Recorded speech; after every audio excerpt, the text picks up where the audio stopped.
Alors aujourd'hui on va faire un format un peu spécial. Je suis toujours foutu de l'école et des diplômes. Il a cassé pendant l'essai, le client il a même pas essayé sa voiture. Si je te le dis, je suis obligé de te buter. Hey bonjour, Garage J'encaisse, ni vu ni connu j'encaisse. Tu connais la chanson parce que tu es abonné. Alors aujourd'hui on va faire un format un peu spécial. J'ai un invité spécial, Malo. Malo est mon stagiaire. Bonjour Malo. Bonjour. J'ai préparé 20 questions sur le métier de négociant de voitures de collection et je vais lui poser pour savoir un peu le métier et comment ça se passe. Donc Malo a fait preuve de beaucoup de détermination pour venir faire un stage chez moi. Il m'a harcelé au téléphone, oui je veux faire le stage, oui j'aime les voitures. C'est faux, pas du tout. Ah bon? T'as poussé la porte et j'étais là et t'es dit je vais faire ça. J'ai peut-être appelé 2-3 fois, ouais c'est vrai. Donc très bien, déjà très bonne qualité, la détermination. Et je voulais préparer cette vidéo justement pour expliquer le métier de marchand de voitures de collection. Alors, marchand de voitures de collection, c'est marchand de voitures de collection. C'est logique. On va certainement y revenir dans les questions de Malo. Voiture de collection, c'est encore une branche de l'arbre de marchand de voitures. Le tronc commun, marchand de voitures neuves, marchand de voitures d'occasion, marchand de voitures de course, marchand, voilà. Après, il y a plein de ramifications et marchand de voitures de collection, c'est encore une branche bien à part. Malo m'a préparé des questions et écoute, je vais voir si je suis en capacité d'y répondre. À toi, Malo. Quelles sont les qualités à avoir pour devenir un bon négociant de voitures de collection? Il y en a plusieurs. Il y en a la première, et à mon avis, celle qui est indispensable. Après, toutes les autres, peut-être on pourra s'arranger, mais il y en a une ou deux on ne peut pas négocier avec, c'est l'honnêteté. L'honnêteté parce que les voitures anciennes, eh bien, elles ont leur vie et il ne faut surtout pas cacher la vérité aux acheteurs. Donc, quand les moteurs ont été changés, il faut le dire de suite, il ne faut pas essayer de faire oui, mais tu comprends, mais non.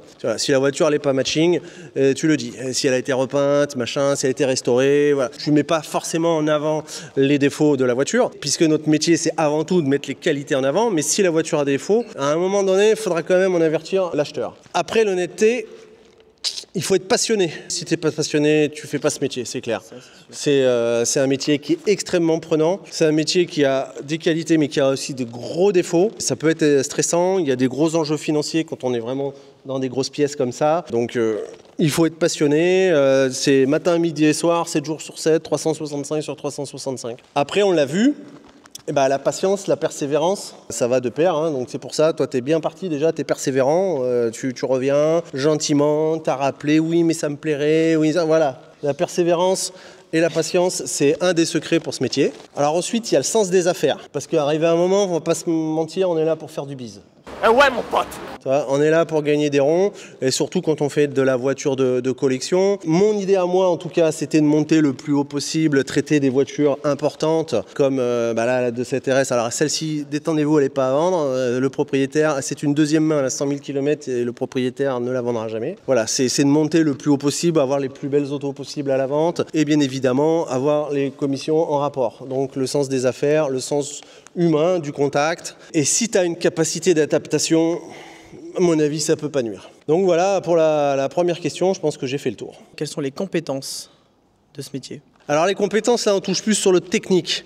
Donc déjà, pour la voiture de collection, encore une fois, c'est une extension de marchand de voitures d'occasion. Les voitures de collection, dans la définition, en fait, c'est des vieilles voitures d'occasion. Elles ont vécu. Certaines ont été restaurées, certaines ne le sont pas. Et donc, il faut une capacité déjà technique, identifier la qualité de la voiture, si elle est refaite, si elle n'est pas refaite, si elle a tapé, si elle n'a pas tapé, si ces pièces-là sont d'origine, si c'est de refabrication, si c'est la bonne refab, si c'est la mauvaise refab. Donc voilà, il y a une grosse capacité technique qui s'apprend, un, avec le temps, deux, avec la motivation. Tu peux commencer déjà à te renseigner, tu peux déjà commencer à t'intéresser à comment est montée une voiture, à traîner dans les ateliers, comme tu fais déjà, puisque tu me l'as déjà dit. Déjà, ça, c'est très bien, ça donne une bonne base. Moi, j'ai commencé en étant apprenti en carrosserie. Donc, j'ai fait 2 ans d'apprentissage de carrosserie. Et même si à la fin, je n'ai pas eu mon diplôme, parce que je me suis toujours foutu de l'école et des diplômes, mais par contre, j'ai appris comment était la voiture, comment on réparait une voiture, comment on ressoudait un châssis, comment on pigeait un châssis. Voilà, j'ai traîné énormément au début de ma carrière dans les ateliers. Alors ensuite, il y a une autre compétence. Pour être marchand, négociant, il faut une compétence commerciale. Et commerciale veut presque dire psychologique. Il faut savoir à qui tu parles. Les clients, que ce soit acheteurs ou vendeurs, ils ont des belles réussites, ils ont des égos. Il y en a qu'il faut brosser dans le sens du poil. Il y en a au contraire qu'il faut un petit peu malmener en disant « Ah oui mais non », il faut aussi s'affirmer. Donc c'est très fin le positionnement à avoir avec des clients importants. Il faut rester humble toujours, mais en même temps, il ne faut pas laisser le client prendre le dessus sur toi. Alors après ça, c'est un peu dans toutes les négociations commerciales, donc effectivement, il faut une compétence commerciale. Alors comme une grosse part du métier après pour vendre la voiture, c'est la mise en valeur de l'auto, eh bien il faut avoir des compétences en detailing. Si au début tu veux pas raquer les detailers, machin, alors en même temps, la journée que tu passes à faire du detailing, c'est pas une journée que tu passes à trouver des voitures ou à négocier des voitures. Mais au début de ta carrière, le mieux c'est quand même de savoir un peu tout faire. Et ensuite, il va y avoir une petite, c'est moi qui fais mes photos, j'ai appris à faire mes photos. Donc tu choisis un beau cadre, toi là, aujourd'hui, même si c'est pas mon bureau, même si c'est pas ma collection, même si c'est pas mon garage, voilà, j'ai choisi un beau cadre pour mettre en valeur la vidéo, le sujet et tout ça. Donc la mise en valeur toujours c'est quelque chose de primordial et ça j'en ai parlé dans la vidéo de la Testarossa qui se nomme Je te donne le secret. Voilà, c'est la mise en valeur du produit. Donc ça, il faut apprendre à faire les photos, il faut apprendre à faire les vidéos. Et ensuite, une autre qualité qu'il faudra que vous avez les jeunes et que moi sur laquelle je suis en train de me former, c'est le commerce digital, le marketing digital. Voilà, et apprendre à faire des vidéos. Ça, voilà, c'est devenu obligé maintenant. Il faut faire des vidéos sur TikTok, il faut faire des vidéos sur YouTube. Voilà, c'est obligé, la vidéo, ça passe par là. Bon, alors ça, vous, maintenant, avec le téléphone en 2.2, vous faites des vidéos. Moi, le vieux, faut que j'apprenne. Ça, c'est un truc qu'il va falloir apprendre. Et une autre compétence qu'il faut avoir, je te le dis d'entrée, c'est l'anglais. Ben ouais, parce que le marché français, il est comme ça, il est tout petit. 70% du commerce de la voiture de collection se fait aux États-Unis. Ils sont loin devant, c'est le plus gros marché. Alors même si en France, on a beaucoup de mal à vendre des voitures aux États-Unis parce que les Américains sont très compliqués, on a du mal à leur faire traverser l'Atlantique. Il se trouve que le business, c'est là-bas quand même. Donc on est toujours au téléphone en anglais, au mail en anglais. L'anglais, c'est indispensable en 2025, c'est indispensable. Quels sont les avantages de ce métier ? Les avantages. Alors ça, c'est la question la plus facile à répondre. C'est là. On fait tous ce métier pour les avantages. Les avantages, c'est quoi? C'est le plaisir d'avoir des belles autos, côtoyer des grands collectionneurs comme on est ici, côtoyer des gens connus, traiter des grosses affaires avec des gros montants, rouler dans des belles autos, faire grossir ton patrimoine, la stratégie d'entreprise, le placement. Tout ça, c'est les qualités. Moi, tout ce qui me plaît dans ce métier, c'est ça, c'est faire des belles images des voitures, les mettre en valeur, essayer de comprendre le produit pour justement mettre toutes les qualités en avant, essayer les voitures, en donner mon avis, essayer de comprendre le pourquoi, la mise au point, la restauration des voitures, j'aime beaucoup ça, même si ça rend fou, même si ça met sur la paille à chaque fois, tout ça c'est les qualités. Du coup maintenant, quels sont les inconvénients de ce métier ?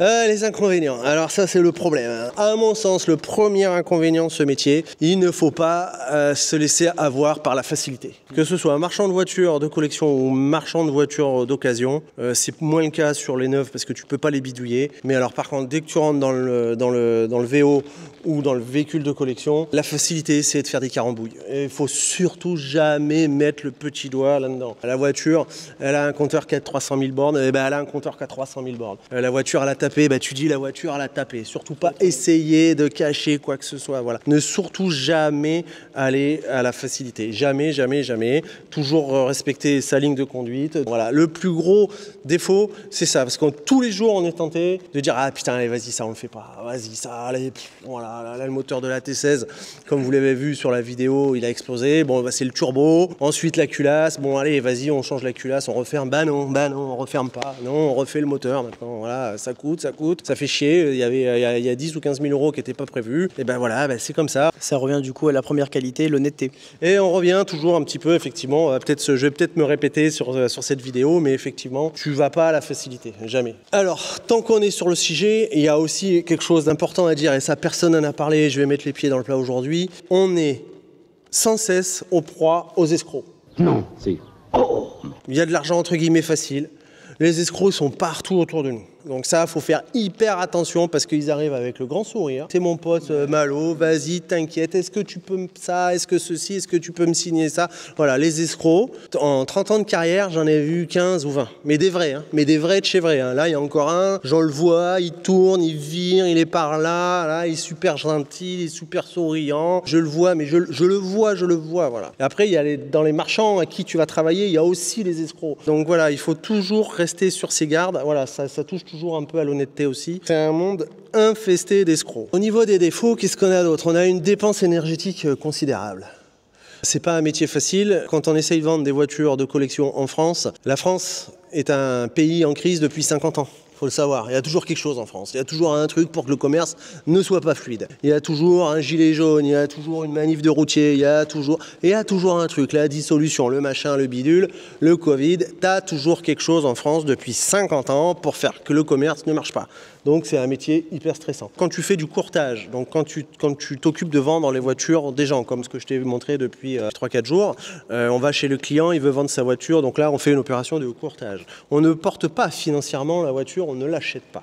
Quand on achète la voiture et que tu la portes financièrement, que tu as demandé à un financier de te prêter des sous pour acheter une voiture, et que le marché il vacille, comme en ce moment, comme en 2024, et bim bam bam bam, et que toi tu as du stock, que tu dois des sous à ton financier, je te confirme, tu es stressé, tu es très stressé. Sans compter que tu as la responsabilité de ce que tu dis quand tu conseilles la voiture, même en courtage, à un acheteur, tu es censé l'avoir expertisé, tu es censé être la personne qui rassure l'acheteur parce que tu es l'homme du métier. Donc je pense que les défauts là, on est bien là. On est bien chargé en stress, on est chargé en escroc, on est déchargé en dépenses d'argent. Les SAV, le SAV. Mon Dieu, on en a parlé tout à l'heure avec le moteur de la T16. Le moteur de la T16, la voiture était un client, je l'ai vendu à un client. Il m'a fait confiance pour la restaurer. Devais faire une peinture à la base et je me retrouve à refaire le moteur.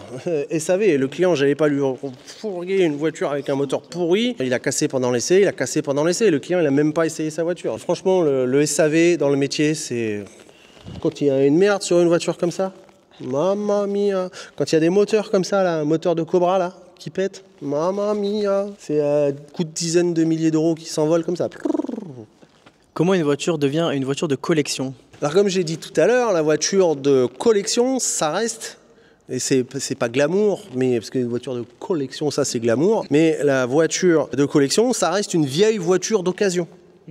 C'est une voiture qui a eu sa vie en voiture d'occasion, et quand elle arrive à 30 ans, je suis voiture de collection, bim, la cote elle monte. Ça c'est vraiment quelque chose d'hyper important à comprendre parce que effectivement il peut y avoir à ce moment-là un petit peu de spéculation, c'est-à-dire que les cotes des voitures de collection, alors suivant l'histoire du modèle, un 2CV RS ça a toujours été une voiture qui a une aura, ça a toujours été une voiture emblématique. Et donc ça c'est une grosse aura. À côté de ça, tu as des autos plus populaires qui ont moins d'aura. Donc les voitures qui ont de l'aura, forcément, elles ont une carrière en collection qui part plus vite. La règle de l'État, c'est 30 ans. Quand la voiture a 30 ans, elle peut devenir considérée comme une voiture de collection dans ton patrimoine. Et il faut qu'elle soit en carte grise de collection. Et il faut qu'elle soit d'origine. Et ça peut être une voiture de course aussi. Et là, du coup, la ZFE, tu peux rouler avec ta voiture en ZFE. Alors ça, on va faire une petite interview de la FFVE à l'occasion de Rétromobile, puisque je vais me rendre sur le stand de la FFVE et un petit peu discuter avec eux pour vous expliquer un petit peu tous les détails des avantages des voitures en carte grise de collection et pour ceux qui ne savent pas à quoi sert la FFVE. Alors pour les assurances, il n'y a pas besoin de la mettre en carte grise de collection, c'est surtout pour l'État, c'est surtout pour les contrôles techniques, c'est surtout pour, puisqu'une voiture de collection passe un contrôle technique tous les 5 ans au lieu de tous les 2 ans pour une voiture d'occasion. Donc ta voiture a 31 ans, tu la mets en carte grise de collection, tu fais un contrôle technique tous les 5 ans. Comment on trouve des voitures à vendre? Et ça c'est secret. Si je te le dis, je suis obligé de te buter. Alors à mon niveau, c'est le réseau. 30 ans de carrière, 30 ans de métier, les gens commencent à me connaître, ils commencent à m'apprécier, ils sont rassurés, ils savent que je suis là depuis longtemps, ils appellent plus facilement. Après, regarde, t'es venu m'aider à faire ma concentration du 2e dimanche du mois. Et tu vois, là, on fait du réseau. Là, on est sur le terrain, on est alors pas en porte-à-porte, mais on est sur le terrain, on rencontre les gens, on discute avec eux, on voit qu'il a une belle voiture. Toi, tu sais que peut-être t'as un client qui en voudrait une, ou peut-être que lui, il veut pas la vendre, mais qui connaît un copain qui vend sa voiture. Donc le réseau direct, voilà. Après, ce que je peux conseiller, ce que j'ai fait au début, que je fais un peu moins parce que je suis devenu flemmard, c'est honteux, c'est se rapprocher des contrôles techniques. Eux, ils savent exactement où c'est qu'il y a des voitures, donc ils voudront peut-être pas partager leurs fichiers ou quoi, mais si tu arrives à te faire pote avec des contrôles techniques, ils vont te dire, tiens, un jour j'ai passé une de cette RS, j'ai passé ceci, j'ai passé cela, j'ai passé une 36, tiens, le mec il veut la vendre, c'est pour ça qu'il a passé, hop, ah bon, Bon, si tu te fais pote, avec le contrôle technique, tu peux peut-être avoir. Ça marche avec un mécanicien, ça marche avec un carrossier, ça marche en fait tout ce qui tourne autour de l'automobile, sans que ce soit dans le commerce. Alors ça peut marcher aussi, par exemple, avec un concessionnaire qui aurait une voiture à reprendre, tu vois, le gars, il veut aller acheter la nouvelle M3, il a une 46 à reprendre. Si t'es pote avec le commercial, bim, hop, tu peux faire la couverture ou récupérer la voiture à la vente, voilà. La méthode de base, quand tu débutes, c'est la pige. La pige, tu prends le bon coin et tu regardes toutes les voitures et tu les appelles. Sauf que c'est hyper ingrat puisque les voitures dans le bon coin, elles sont déjà trop chères, mais elles sont déjà 10 à 20% trop chères. Toutes les voitures qui sont dans le bon coin, c'est trop tard. Alors ce que tu peux faire, c'est te faire un petit tableau, marquer toutes les voitures qui t'intéressent et les attendre qui se fatiguent parce que quand elles sont trop chères, bien évidemment, elles ne se vendent pas. Et quand elles ne se vendent pas, au bout de 3, 4, 5, 6 mois, le mec, s'il est vraiment vendeur, tu peux arriver et lui proposer ta solution. Le mieux, c'est effectivement le réseau. Te faire connaître, te faire respecter, et c'est la meilleure. Alors c'est un peu la plus longue aussi, hein. Après, tu as les réseaux sociaux, mettre des annonces, si vous souhaitez vendre vos voitures de collection, je vous accompagne et tout ça. C'est presque plus dur que de faire la pige dans le bon coin. D'ailleurs, à ce sujet, petit placement de produit personnel, si tu souhaites vendre ta voiture de sport ou de collection, n'hésite pas à me contacter.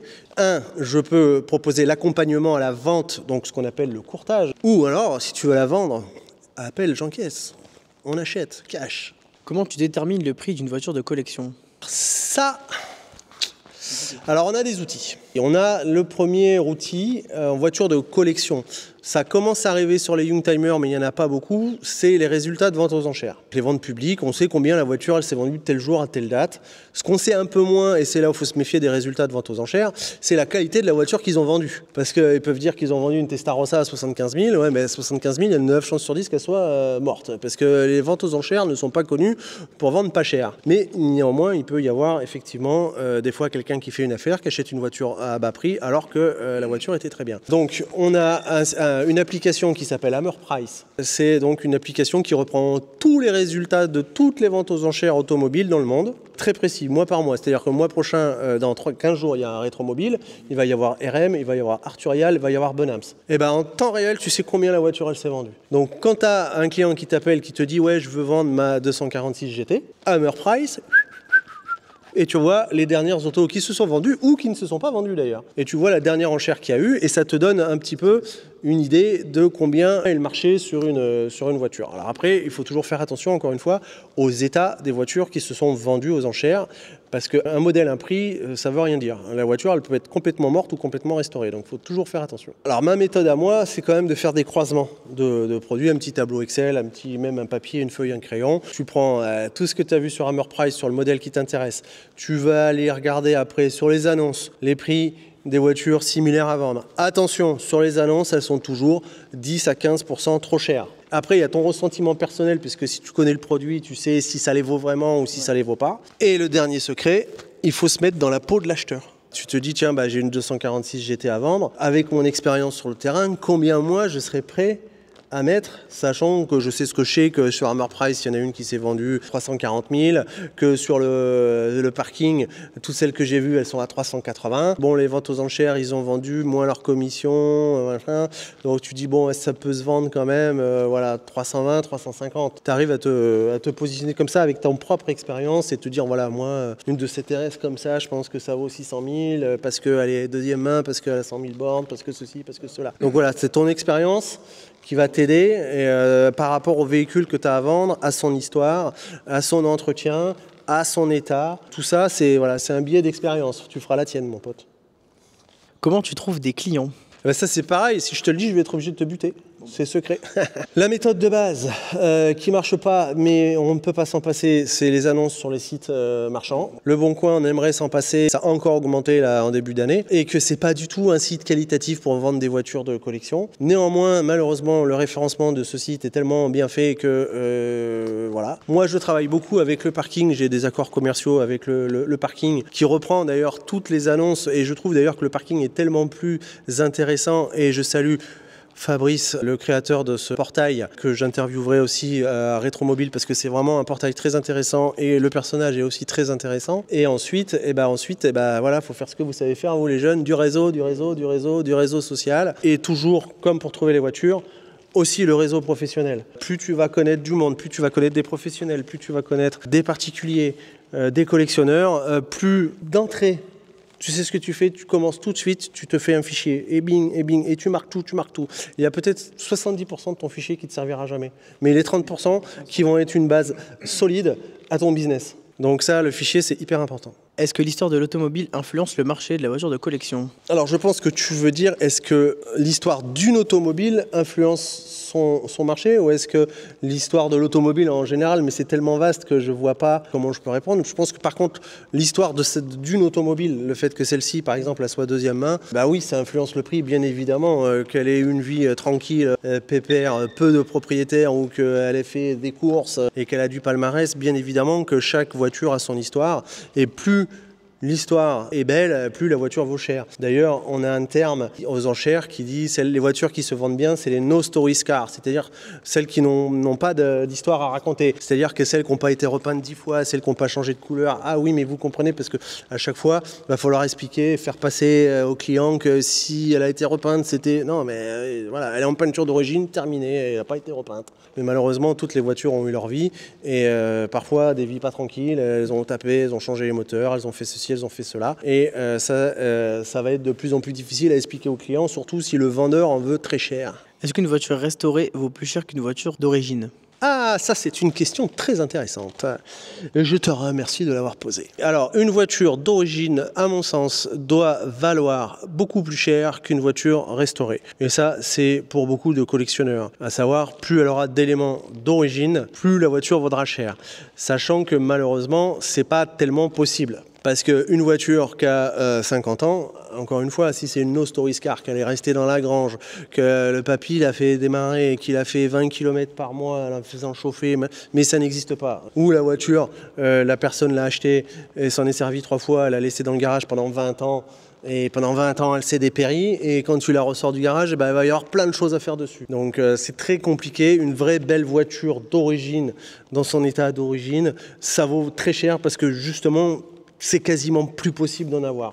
À part cas exceptionnels, la majeure partie des voitures ont eu des vies, et à partir de là, vaut mieux une voiture entièrement restaurée avec un beau dossier, parce que où tu es repris de tout de A à Z, comme la 205 GTI. Et là, tu as un dossier et ça vaut quelque chose.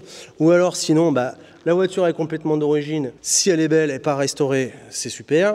Sinon, tout le reste, ça reste des voitures qui ont vécu, qui ont eu un coup, on a repeint ça, un coup on a fait ci, un coup on a fait ça. Et ça sera là une notion de compromis. On est plus dans la voiture d'occasion. Il faudra accepter une voiture qui a peut-être plus sa peinture d'origine, ou qui a peut-être plus ses cuirs d'origine, ou qui a peut-être plus son moteur d'origine. Voilà, c'est la voiture de notion de compromis. La voiture stricto d'origine, magnifique, dans la naphtaline, ça vaut cher, mais c'est quasi introuvable. Après, la voiture restaurée, si le gars, comme dans la 205 GTI, il a mis 30 000 € pour la restaurer, il a acheté 15 000, il a acheté 17 000, il s'est fait avoir, tant pis pour lui, il a assumé, il a payé, il a restauré, la voiture, elle ressort, elle est neuve. Et il est évident que c'est plus rassurant, c'est plus sympa. Elle coûtera forcément plus cher qu'une K20 000 qui est dans son état d'origine, entretenue, maintenue, avec peut-être une nouvelle peinture, peut-être un moteur refait, peut-être que le joint de culasse, peut-être que l'embrayage, peut-être que ceci, peut-être que cela. Mais après, il y a une multitude de sources de dépenses qui peuvent arriver. Voilà, la voiture d'origine, la voiture restaurée, et après au milieu, c'est la jungle. Les mecs, il va falloir être malin pour pas se faire bip. Est-il préférable de restaurer sa voiture soi-même ou par des professionnels? J'ai envie de dire, ça dépend de tes compétences en mécanique, en carrosserie, en sellerie. Donc si on parle de restaurer, ou on parle de retaper, comme on dit vulgairement dans le métier. Tu retapes les voitures, tu les retapes. Du terme retaper, je retape les numéros, comme les vieux garageaux qui volaient les voitures et qui retapaient les numéros. Tu vois, un retapage de voiture avec le cousin GG dans le garage, c'est pas terrible. Si tu as des compétences et que tu es bon, mais c'est l'inconvénient, c'est que les mecs ils pensent toujours qu'ils sont excellents, et quand toi tu récupères les bagnoles, tu te dis j'aurais pas fait comme ça, effectivement. C'est de la merde. J'aurais préféré que ce soit fait chez Carrosserie Hervé, spécialiste en Ferrari, plutôt que le gars qui repeint la voiture dans son garage avec de la poussière dessus et que du silicone, avec des alignements comme ça. Le gars, il est très très fier de ce qu'il a fait et c'est tout pourri. Donc il vaut mieux passer par un professionnel. Il y a des gens pour qui c'est leur passion. J'ai des clients, c'est comme ça. Ils restaurent leur voiture, ils travaillent mieux que les professionnels, ils font tout nickel et la voiture, elle ressort. Lui, il a fait son plaisir, il a restauré sa voiture sa maquette échelle 1, comme le propriétaire de la 205 GTI. Il a fait la voiture nickel. Et une fois qu'elle est finie, elle est finie, on passe à la suivante, elle est à vendre. Il n'y a pas de vérité absolue. Il faut faire attention qui restaure, la compétence, la qualité du travail à la sortie. Au moins, quand tu passes chez un professionnel, encore que, j'allais dire, si tu passes chez un professionnel, tu es sûr que c'est bien fait. Et c'est même pas sûr. Ça dépend de quel professionnel. Parce qu'on a aussi vu des carrosseries comme ça qui sortaient de chez des professionnels. Il n'y a pas vraiment de règle. Il faut que la qualité du travail soit bien faite. Comment gérer les restaurations ? Ah, c'est passionnant. Moi, ça me plaît beaucoup. Ça m'oblige à aller voir le grand Mendes tous les jours. On va savoir s'il a avancé, s'il va me crier dessus parce qu'il n'a pas reçu la pièce. Mais c'est redonner vie à la voiture. Il faut savoir une chose, c'est que ça coûte horriblement cher. Tu budgétises 30 000, t'en as pour 45. Et il faut le savoir, c'est toujours pareil. C'est beaucoup d'énergie, beaucoup d'énervement, beaucoup de chèques, de chèques et de chèques. Et à la fin, ne pas croire que parce que la voiture elle est finie, elle marche. Et ça, c'est pareil, personne n'en parle. Tu as fini de restaurer une voiture, allez, c'est une maquette échelle 1, elle brille et tout. Tu vas faire un tour, ça marche pas. Il n'y a rien qui marche. Ah ouais, d'accord. Parce qu'en fait, tout ça après, il faut développer que toutes les pièces, elles fonctionnent bien ensemble. Une voiture, c'est des milliers de pièces en mouvement. Et il faut que toutes ces pièces, elles marchent. Voilà, elles s'accordent, elles soient toutes en mouvement ensemble et que tout marche bien. Et crois-moi que quand tu as restauré une voiture, que tu as rassemblé ta maquette échelle 1, tu vas rouler avec, ça marche pas. Voilà, il y a 1000, 2000, 3000, 4000 km de développement où tu dois refaire ça, où tu as un voyant qui s'allume, où tu as... Voilà, ça c'est toujours pareil. Et je le dis souvent, il faut rouler avec les voitures. Et en même temps, je vais dire plus tard qu'il faut surtout pas rouler avec les voitures. Parce que ça pète. Est-ce qu'une voiture de collection doit forcément avoir une carte grise de voiture de collection ? Non et oui. Non, ça ne doit pas forcément avoir une carte grise de collection. Maintenant, fiscalement, encore une fois, pour que l'État reconnaisse la voiture comme de collection dans ton patrimoine, alors ça c'est pour des voitures chères, ou pour la ZFE, il faut la carte grise de collection. Donc de plus en plus, on va être, je dirais, contraint, malheureusement, j'aime pas le mot, mais d'avoir des voitures en carte grise de collection pour pouvoir sortir un petit peu nos voitures du parc des voitures usagées, anciennes, pour qu'elles soient bien valorisées comme patrimoine automobile. Et pour ça, là, encore une fois, la FFVE nous aide à valoriser nos voitures en voitures de collection. Donc je pense que la carte grise de collection va être de plus en plus indispensable sur les voitures de collection. Est-ce que c'est un métier rémunérateur ? Yes. Alors ça, on ne parle pas d'argent. Mais si, on va parler d'argent. Alors ça peut être un métier très rémunérateur. Alors quand on fait du courtage, donc on accompagne un grand client avec une grande voiture à vendre des voitures chères, les commissions sont importantes puisque on choisit généralement un pourcentage ou une commission fixe en rapport au prix de la voiture. Donc forcément, plus la voiture est chère, c'est une voiture à 1 million, tu demandes que 5% de commission, et ben t'as gagné 50 000 balles. Donc ça gagne des sous. Bon, par contre, des voitures à 1 million, t'en trouves pas les tous les jours. Et après, quand tu l'as, tu la vends pas tous les jours. Plus couramment entre les voitures entre 20 et 150 000 euros, et ben tu travailles aussi ou un forfait que tu définis ou un pourcentage. Et après, ça va dépendre du volume que tu vas faire. Sachant que chaque volume que tu vas faire, pense bien, toujours pareil, au SAV que tu vas pouvoir avoir sur les bagnoles, qui va te manger de la marge, qui va te grignoter la marge comme ça. Il faut vraiment faire attention à ça. Donc ça peut être rémunérateur si tu fais du volume, si tu n'as pas d'emmerde et si tu arrives à placer des commissions importantes. Sinon, tu vas te faire chier. Quels sont les outils ou techniques pour évaluer une voiture de collection ? Tout à l'heure, j'ai parlé de Hammer Price. Donc, il y a la version papier qui s'appelle... Alors nous, dans le métier, on l'appelle l'Orsi. Adolfo Orsi, donc, qui est un des personnes qui s'occupent de cet ouvrage, qui reprend aussi toutes les ventes aux enchères qui ont eu lieu dans le monde. Voilà, donc ça, c'est la version papier d'Hammer Price. Malheureusement, ça sort qu'une fois par an, donc c'est le modèle de l'année d'avant. Donc, tu n'es pas dans un marché très dynamique. Hammer Price est beaucoup plus précis sur les ventes. Par contre, tu as quand même des diagrammes sur les années, ça reprend les années précédentes, et où tu veux voir que toi, même si des fois, comme cette année en 2024, ça se tasse, quand tu prends du recul sur plusieurs années, ça monte. Donc ça, c'est quand même très intéressant. C'est un des outils avec Hammer Price qui aide vraiment à comprendre le marché et à l'anticiper. Quels sont les événements à découvrir ? Les événements dans le monde de la voiture de collection, il y en a plein. Là, on a Rétromobile dans 15 jours. Tu as toutes les courses de Peter Auto en France, le Tour Auto, le Mans Classique. Il y a Pebble Beach en Amérique, il faut y aller au moins une fois dans sa vie. Il y a Villa d'Est, il faut y aller au moins une fois dans sa vie. Il y a le Grand Prix historique de Monaco, c'est à côté de la maison. On va voir les copains de l'Automobile Club de Monaco et il faut y aller, on y va tout le temps. Il y en a tant et plus des manifestations à faire. Il y a le Grand Prix historique au Castellet au mois d'avril. On est gâtés en France. il y en a plein. Quelle importance accordes-tu à l'authenticité des voitures ou des pièces qui sont composées? Alors ouais, justement, on revient sur ce qu'on disait tout à l'heure sur la version des pièces d'origine. Et ben oui, effectivement, il faut évaluer, et notamment quand on a une auto comme ça à vendre, ça c'est hyper compliqué parce qu'il y a énormément de répliques, il y a énormément de gens qui se sont basés sur des 2.4, de 4T, de 2T, qui ont pris la caisse, qui avaient un carton et qui ont reconstruit une voiture qui n'est pas d'origine. Tu te fais assister des experts de modèles comme ça, donc il y en a dans toutes les marques, des mecs qui connaissent que ce modèle-là, ils connaissent par cœur. D'ailleurs, au passage, je salue Gilles Valérian qui m'aide beaucoup sur les Alpines à 110. Ouais. Allô Gilles, ça, oui, je connais, machin, ceci, cela, super, hop. On a gagné 10 jours et on sait qu'on peut dormir sur ses 2 oreilles. Ou alors on sait qu'il faut surtout pas prendre la voiture parce qu'elle est marquée en rouge dans son calepin parce qu'elle a pas le bon châssis ou la carte grise, elle est partie à Tatooine ou quoi ou qu'est-ce. Donc voilà, il faut toujours se faire conseiller d'un expert qui lui saura authentifier la voiture. Ensuite, effectivement, il y a ces histoires de matching number. Et là, ça c'est un vrai problème parce que effectivement, bon, sur les pièces importantes, c'est bien de le savoir parce que c'est un investissement. Quand tu es sur des voitures à 500-600 000, si la voiture n'a pas son moteur, eh bien elle ne vaut pas le même prix. Mais elle ne vaut pas le même prix. Parce que là, vous me saoulez tous là, avec le matching number. Si la voiture n'a pas son moteur, elle n'est plus vendable. Maintenant, actuellement, une Porsche, si elle n'a pas son moteur, quand bien même que ce soit qu'une 2 litres 4T, ça devient invendable. C'est ridicule. C'est ridicule. Il faut que la voiture, elle continue à vivre. Il faut qu'elle continue à... Voilà, la voiture, elle a cassé le moteur en 79. Il a été changé. La voiture, elle vaut moins cher. Bien entendu qu'elle vaut moins cher. Mais il faut arriver à la vendre. Là, même on la met 20% sous le prix, en ce moment, une voiture qui n'est pas matching number, notamment une Porsche, et tu ne peux plus la vendre. Tu la mets à la presse, tu l'amènes chez le casseur, il la presse, terminado la rigolada. C'est vraiment ridicule. Et après, le matching number, attention les gars, ça n'est pas que le moteur. Les gars, au téléphone, est-ce qu'elle est matching, elle a son moteur? Ouais, elle a son moteur, mais elle a plus sa couleur. Elle a plus sa couleur, elle est plus matching, les gars. Parce que la couleur d'une voiture, c'est un numéro. C'est le numéro un tel. Sur le code option, c'est un numéro. Il y a des voitures qui ont des ouvrants qui sont numérotés. Donc le matching number, c'est tous les numéros. Le vitrage, les ouvrants, la couleur, la boîte, le pont, le moteur. C'est tous les numéros. Et ça, c'est pareil. Personne n'en parle. C'est fini. C'est fini. J'ai répondu à tes questions. T'as répondu à mes questions. Maintenant, j'en sais plus. T'as toujours envie de faire le métier? Encore plus. Ah ouais, T'as pas noté les défauts, toi? Non. Ah bon? Il n'a pas écouté, il a écouté que les avantages. C'est bien, c'est positif. On se retrouve mercredi prochain pour une prochaine vidéo. À mercredi prochain, 18h30.